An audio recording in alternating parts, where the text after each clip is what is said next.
अब जरा एक बदचलन औरत के मक्र फरेब का वाकया भी सुन लीजिए। बनी इसराइल के यहाँ एक पहाड़ था जिसे वह बड़ी अजमतों वाला समझते थे और उसकी बड़ी अजमतों तौकीर करते थे, और अगर किसी बात का फैसला करते वह कसम खाने की नौबत आती तो उस पहाड़ पर चढ़कर कसम खाते और उससे वह सच्चा समझ लेते। उस शहर में एक खूबसूरत औरत थी जिसका एक नौजवान से नाजायज ताल्लुक हो गया। औरत ने उसे अपने मकान में बुलाना शुरू कर दिया। शौहर को सुबह पैदा हो गया। बीवी से कहा, मेरी गैर मौजूदगी में कोई तुम्हारे पास आता है? औरत ने इनकार किया। शौहर ने कहा, अगर तू सच्ची है तो पहाड़ पर चढ़कर कसम खा ले कि तेरा किसी से नाजायज ताल्लुक नहीं है। औरत ने कहा, हाँ, मैं कल पहाड़ पर चढ़कर कसम खाने को तैयार हूँ। उधर उसने अपने आसने से किसी तरह छुप के यह कह दिया कि कल तू पहाड़ के नीचे गधा लेकर खड़े रहना और मेरा शौहर पहाड़ पर चढ़ने के लिए वहां आएगा और मैं शौहर से कहूंगी कि पहाड़ पर चढ़ते हुए मैं थक जाऊंगी, इस बहाने तुम्हारा गधा किराए पर लेकर मैं उस पर सवार होकर पहाड़ पर चढ़ूंगी। तुम गधे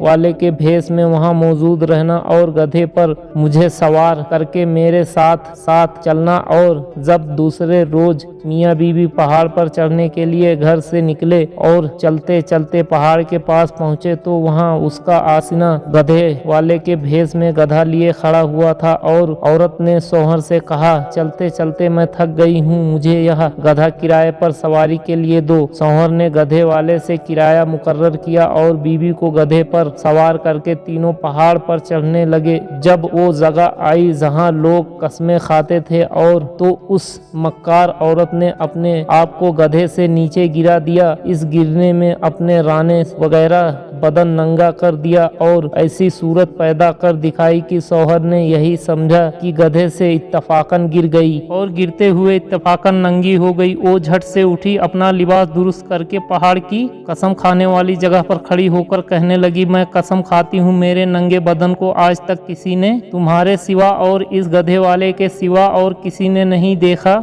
शौहर मुतमईन हो गया क्योंकि उसने यह समझा गधे वाले ने उसका नंगा बदन इत्तफाकन देखा। तो आपने देखा, औरत जब मक्र फरेब पर आ जाए तो ऐसी चालाकियां दिखाकर शौहर को बेवकूफ़ बना देती है, लेकिन यह पता नहीं कि आज यह गुनाह किसी मक्र फरेब से छुपा भी लिया और किसी को पता भी नहीं चलेगा तो कल कयामत में यह बात नहीं छुपेगी, इसलिए कि अल्लाह को सब कुछ मालूम है। दुनिया वालों से छुप सकती है लेकिन अल्लाह से कोई चीज़ छुप नहीं सकती। और अल्लाह के नबी हजरत मोहम्मद रसूलुल्लाह सल्लल्लाहु अलैहि वसल्लम ने फरमाया, ऐसी औरत सीने के बल जहन्नम के अंदर जलेगी।